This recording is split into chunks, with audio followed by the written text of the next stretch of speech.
Thank you, Mr. Chairman. I think I'm speaking for a lot of people when they say we're heartbroken when a family member is taken through an act of gun violence, whether it be a child or anyone else, but particularly children. That's just a heartbreaking episode in society, and I think most people would appreciate the fact that there are thousands, if not millions, of Americans who saved their families from home invasions or violent assault because they had a gun to protect themselves, and most of us are glad it ended well for you. So those are the two bookends. And you mentioned, Captain Kelly, and I very much appreciate you being here in your service to the country, about you and your wife are reasonable Americans. I don't doubt that one bit. I'm sure you are. The question is, am I a reasonable American if I oppose this bill? Am I a reasonable American believing that the Constitution says guns commonly used by the population as whole for legitimate purposes? Being in support of the Second Amendment, I don't want to own a gun to attack my government. That's not what I think a legitimate purpose is. Let's talk about a real-world incident that happened in Loganville, Georgia on January the 4th, 2013. My basic premise is that one bullet in the hand of a mentally unstable person or a convicted felon is one too many. 6 bullets in the hands of a mother protecting her twin 9-year-olds may not be enough. So, I've got a chart here. The very top is a .38 revolver, and on the right is a 9mm pistol that holds 15 rounds. Does everybody on the panel agree that a convicted felon should not have either one of those guns? Does everybody agree that a mentally unstable person shouldn't have either one of those pistols? Okay, common ground there. Put yourself in the shoes of the mother. The guy broke into the home, she ran upstairs, she hid in a closet, she got on the phone to the police, and she was talking to her husband in real time. The intruder broke into the home, had a crowbar, and he found him in the closet. And they were confronted face to face. According to media reports, her husband said, "Shoot, shoot." She emptied the gun, six-shot revolver. The guy was hit 5 of the 6 times. He was able still to get up and drive away. My question is, put your family member in that situation. Would I be a reasonable American to want my family to have the 15-round magazine in a semi-automatic weapon to make sure if there's 2 intruders, she don't run out of bullets?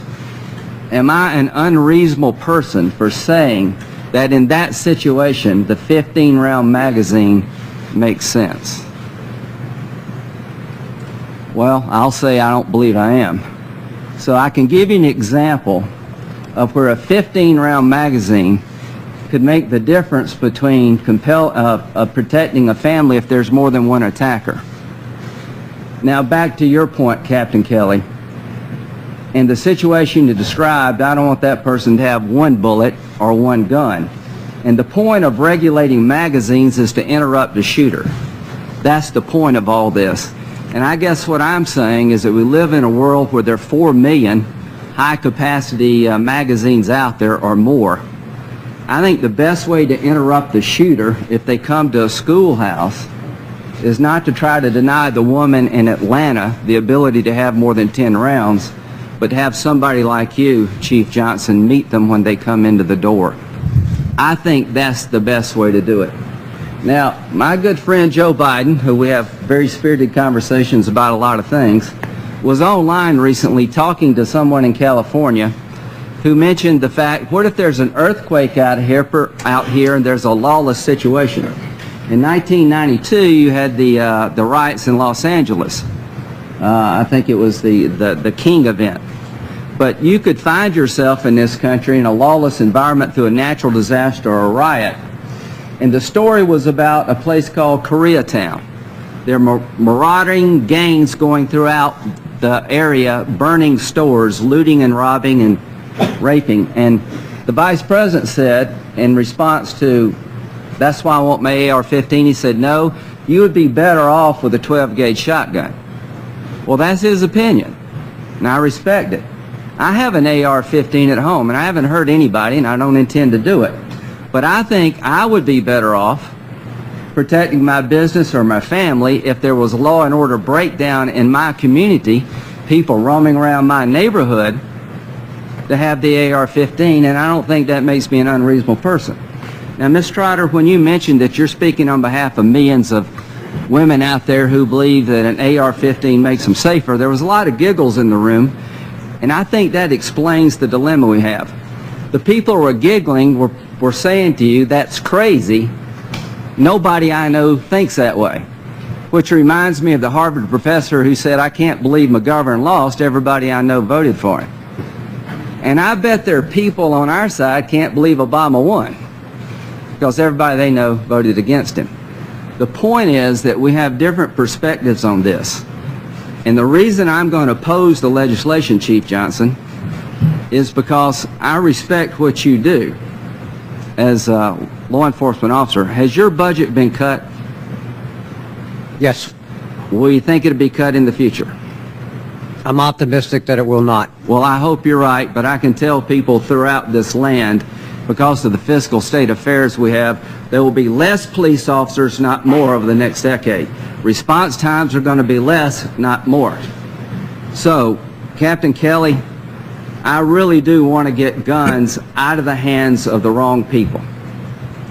I honest to God believe that if we just arbitrarily say nobody in this country can own a 10-round magazine in the future, the people who will own them are the people we're trying to combat to begin with, and they can be a situation where a mother runs out of bullets because of something we do here.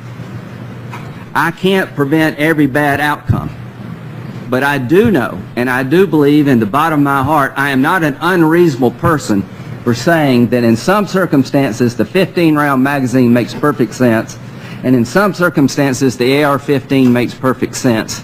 And I think our efforts to solve a problem that exists in the real world out there from Washington by having more gun laws that really do not hit the mark, so to speak, politically or situationally, that we're all faced. But this is why we have these hearings, and I really do appreciate the fact that we have these hearings. Professor Koppel?